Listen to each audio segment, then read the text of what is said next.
Assalamualaikum warahmatullahi wabarakatuh. Kembali lagi di mata pelajaran Simulasi dan Komunikasi Digital SMK MEPA. Pada video pembelajaran kali ini, kita akan belajar bersama tentang apa yang dimaksud dengan kewarganegaraan digital. Baik, sebelum kita lanjut ke materinya, adapun kompetensi dasar pada materi kali ini adalah dari sisi pengetahuan, peserta didik diharapkan mampu memahami konsep dari kewarganegaraan digital itu seperti apa. Sedangkan dari sisi keterampilannya, peserta didik diharapkan nantinya mampu merumuskan etika kewarganegaraan digital dan mampu menerapkannya dalam kehidupan sehari-hari. Adapun tujuan dari pembelajaran materi kewarganegaraan digital ini adalah yang pertama, peserta didik diharapkan mampu menjelaskan konsep dari kewarganegaraan digital itu seperti apa. Yang kedua, peserta didik nantinya diharapkan mampu menerapkan atau mengimplementasikan dari penggunaan teknologi digital sesuai dengan undang-undang atau norma yang berlaku di negara Indonesia. Dan poin yang ketiga, tujuannya adalah peserta didik diharapkan nantinya dapat memilah dan memilih informasi mana yang informasi baik ataupun mana yang informasi yang buruk, baik itu untuk digunakan untuk dirinya sendiri ataupun dibagikan kepada orang lain. Dan poin yang keempat, nantinya peserta didik diharapkan akan menjadi seorang warga digital yang baik. Ini adalah tujuan akhir dari pembelajaran tentang kewarganegaraan digital ini. Baik, kita lanjut ke materinya. Jika kita membahas kewarganegaraan digital, tentunya kita harus tahu apa itu warga digital. Jika kalian pernah menggunakan internet untuk mencari informasi, atau kalian pernah menggunakan sosial media untuk berinteraksi seperti Twitter, Facebook, ataupun Instagram, ataupun kalian pernah berkomunikasi dengan teman kalian menggunakan chatting, video call, ataupun menggunakan email, atau kalian pernah melakukan streaming, download, kemudian atau upload video ke internet. Jika jawaban kalian iya, maka bisa dibilang kalian sudah menjadi seorang warga digital. Jadi, dapat disimpulkan bahwa warga digital adalah semua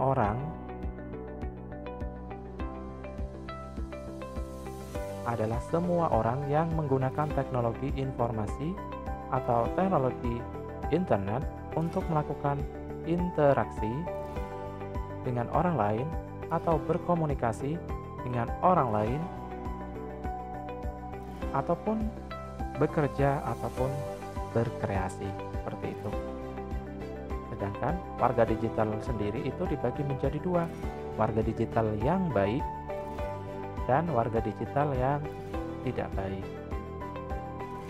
Di sini warga digital yang baik maksudnya adalah seorang warga digital atau orang yang sadar tentang dampak baik dan dampak buruk dalam memanfaatkan sebuah teknologi digital. Dalam hal ini, teknologi internet. Yang mana nantinya teknologi itu dapat digunakan untuk orang banyak, dapat bermanfaat untuk orang banyak dan tidak merugikan orang lain. Jadi, kita sebagai warga digital harus menjadi warga digital yang baik. Sedangkan warga digital yang tidak baik itu adalah kebalikan dari warga digital yang baik. Seperti itu. Bisa dipahami ya?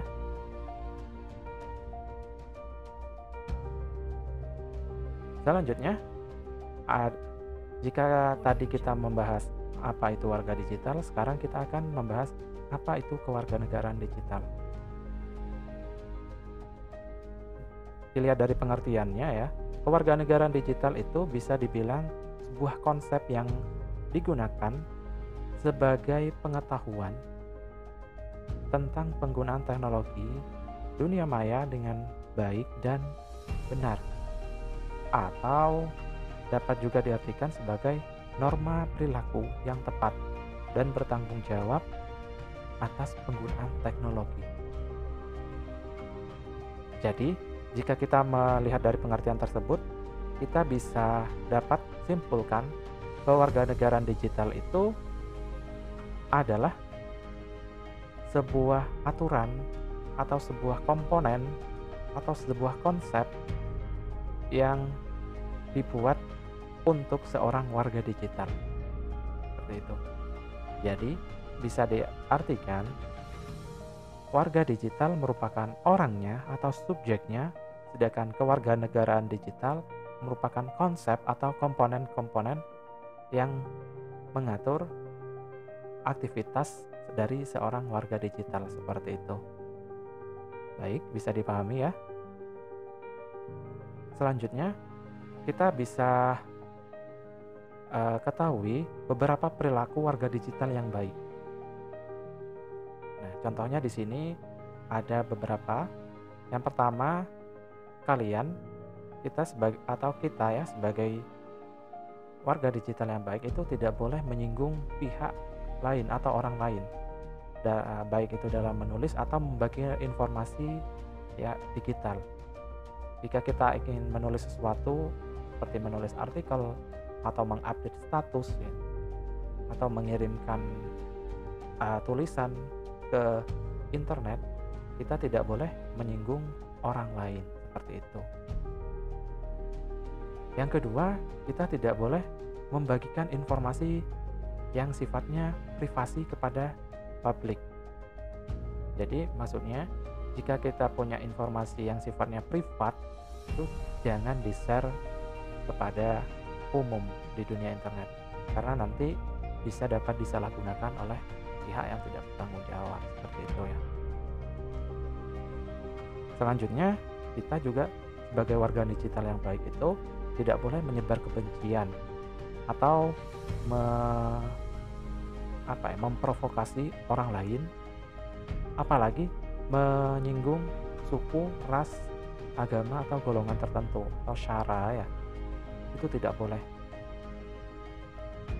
Selanjutnya, kita juga tidak boleh menyebar berita bohong atau hoax, yang mana berita yang belum jelas sumbernya, kita tidak boleh membagikan informasi seperti itu, karena nantinya akan terjadi miskomunikasi dengan orang-orang warga digital yang lain seperti itu. Yang selanjutnya juga, kita sebagai warga digital yang baik itu tidak boleh melakukan penipuan atau tindakan ilegal yang dapat merugikan orang lain. Seperti itu. Selanjutnya kita akan membahas komponen-komponen apa saja yang ada pada kewarganegaraan digital yang dimiliki oleh seorang warga digital. Itu di sini dapat dilihat ada 9 komponen. Komponen yang pertama adalah akses digital. Maksudnya adalah setiap warga digital, setiap orang ya, kita sebagai warga digital itu memiliki akses yang sama dalam menggunakan teknologi digital. Tidak peduli status ekonominya itu kaya atau miskin, atau statusnya itu kalian itu pintar atau kurang pintar seperti itu tidak peduli seperti itu. Jadi setiap orang ya, kita yang mempunyai perangkat untuk mengakses internet itu memiliki akses yang sama dalam menggunakan teknologi digital. Komponen yang kedua yaitu komunikasi digital. Nah, kita sebagai warga digital itu harus mengetahui macam-macam komunikasi digital yang ada di dunia saat ini. Teknologi-teknologi yang bisa digunakan untuk komunikasi seperti chatting atau video call kita harus tahu, dan kita harus menggunakan teknologi komunikasi tersebut dengan baik sesuai dengan aturan yang berlaku seperti itu.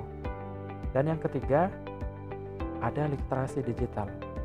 Nah, maksudnya dari komponen ini kita sebagai warga digital yang baik, kita harus paham, harus belajar dan memahami literatur yang mempelajari tentang teknologi digital terkini. Jadi kita tidak akan ketinggalan tentang informasi teknologi digital saat ini, seperti itu. Dan yang keempat, hak dan kewajiban digital. Maksudnya kita sebagai warga digital itu mempunyai hak yang sama, hak privasi, hak berkomunikasi, ataupun kebebasan berpendapat di dunia digital atau di dunia maya. Tentunya kita harus juga wajib mengikuti aturan-aturan yang berlaku di negara ini yang sesuai dengan undang-undang yang berlaku, seperti itu. Selanjutnya adalah yang kelima adalah etikat atau etika digital.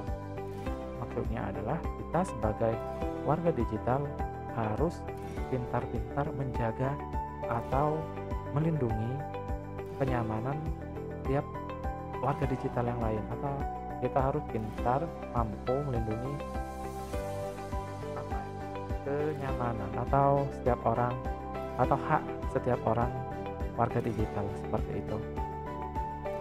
Selanjutnya yang nomor 6 itu komponen keamanan digital. Maksudnya kita sebagai warga digital itu kita harus melindungi hak-hak kita yang bersifatnya privat atau privasi, atau data digital yang sifatnya sensitif, atau informasi-informasi pribadi yang sifatnya rahasia. Kita harus tahu dan melindungi itu. Contohnya ya, misalkan kita punya email yang mempunyai password atau kata sandi atau PIN, credit card, seperti itu. Kita harus tahu harus pintar dalam melindungi keamanan digital, seperti itu. Sedangkan komponen yang selanjutnya itu yang nomor 7, komponen hukum digital. Tentunya maksudnya adalah kita sebagai warga digital harus mematuhi hukum atau undang-undang yang berlaku yang mengatur warga digital di negara ini, seperti itu. Sedangkan yang komponen yang nomor 8 yaitu transaksi digital. Maksudnya kita sebagai warga digital kita bebas melakukan transaksi digital, misalkan jual beli online, seperti itu, asalkan kita harus menerapkan transaksi digital yang baik dan tidak melakukan yang namanya penipuan, seperti itu. Dan komponen yang terakhir yaitu kesehatan digital. Maksudnya di sini kita sebagai warga digital kita juga harus menjaga kesehatan kita, baik itu kesehatan fisik ataupun kesehatan mental. Dari yang mana biasanya itu merupakan dampak dari penggunaan teknologi digital. Contohnya misalkan ketika kita terlalu lama menggunakan komputer yang terkoneksi internet, kita tidak memperhatikan kesehatan mata, misalkan seperti itu. Itu merupakan contoh warga digital yang buruk gitu. Atau kita melihat konten yang di dunia internet itu yang tidak seharusnya, yang berdampak pada mental yang buruk gitu. Itu juga ini perlu diperhatikan. Jadi sebagai warga digital yang baik, kita juga harus memperhatikan tentang kesehatan digital ini.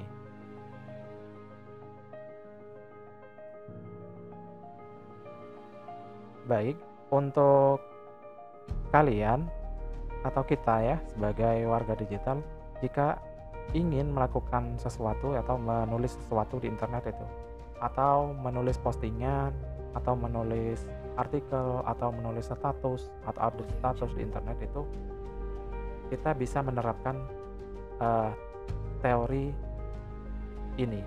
yang namanya teori think. think artinya berpikir. Tapi di sini kita dapat mengartikan akronimnya think. T itu true, benar artinya. Sebelum kita melakukan posting atau update sesuatu yang akan dibagikan di internet itu, kita pastikan dulu benarkah isi postingan itu, baik apa sudah memang sudah benar-benar terpercaya, benar, atau hanya isu atau hoax gitu. Jadi kita harus tanyakan pada diri kita sendiri. Jika benar, ya boleh kita share gitu. Jika ternyata itu merupakan isu atau hoax, sebaiknya kita urungkan seperti itu. Poin yang kedua yaitu dari huruf H-nya, yaitu hurtful. Kalian harus tanyakan juga apakah postingan atau tulisan atau status yang akan kita update itu nantinya akan menyakiti orang lain apa tidak. Jika nantinya tulisan tersebut akan menyakiti orang lain, lebih baik diurungkan. Seperti itu. Yang ketiga, dari huruf I-nya, yaitu inspiring. Artinya menginspirasi. Maksudnya, sebelum kita melakukan menulis sesuatu di internet atau melakukan update status atau berbagi artikel, kita harus tanyakan pada diri kita sendiri, apakah postingan itu memberikan inspirasi positif kepada orang lain, atau malah sebaliknya. Jika seandainya postingan atau tulisan artikel yang kita bagikan itu nantinya mempunyai inspirasi positif kepada orang lain, kita boleh karena melakukan share itu pada internet karena akan bermanfaat. Tapi seandainya sebaiknya jangan seperti itu. Selanjutnya dari huruf N-nya, necessary. Pentingkah, seberapa pentingkah postingan kita itu nantinya? Kita tanyakan juga kepada diri kita sendiri ya, berapa pentingkah postingan yang akan kita update di internet itu, baik-baik untuk diri kita sendiri ataupun orang lain. Kalau seandainya memang penting gitu, bermanfaat buat diri kita sendiri ataupun orang lain, ya oke-oke saja kita share sesuatu di internet seperti itu. Dan poin yang terakhir adalah kind, dari huruf K-nya, artinya santunkah postingan kita itu. Jadi kita harus tanyakan juga pada diri kita sendiri, santunkah postingan kita? Jika kita share di internet, postingan itu dapat bermanfaat apa tidak untuk diri kita sendiri ataupun orang lain. Jika nantinya misalkan postingan kita dapat memprovokasi atau menyebarkan fitnah, apalagi dapat menyinggung ujaran kebencian atau bahkan menyinggung suku, ras, agama, atau golongan, sebaiknya kita urungkan untuk melakukan update atau menulis postingan kita di internet seperti itu. Jadi untuk kalian siswa-siswa semuanya, jika kalian ingin melakukan sesuatu yang akan dibagikan ke internet, ingatlah konsep ini, teori think. Jadi pertama kalian tanyakan dulu, benarkah postingan itu dapat menyakiti orang lain apa tidak, dapat memberikan inspirasi atau tidak, penting apa tidak, santun apa tidak. Nah, jika kalian sudah dapat menerapkan teori think ini dalam berinteraksi di dunia maya, maka kalian akan menjadi seorang warga digital yang baik. Baik, mungkin itu saja untuk video pembelajaran kali ini. Jadi untuk slide ini dan kemudian untuk postingan atau referensi-referensi mengenai kewarganegaraan digital, kalian bisa dapat akses di aplikasi LMS Sekolah. Kurang lebihnya saya mohon maaf, saya akhiri. Assalamualaikum warahmatullahi wabarakatuh.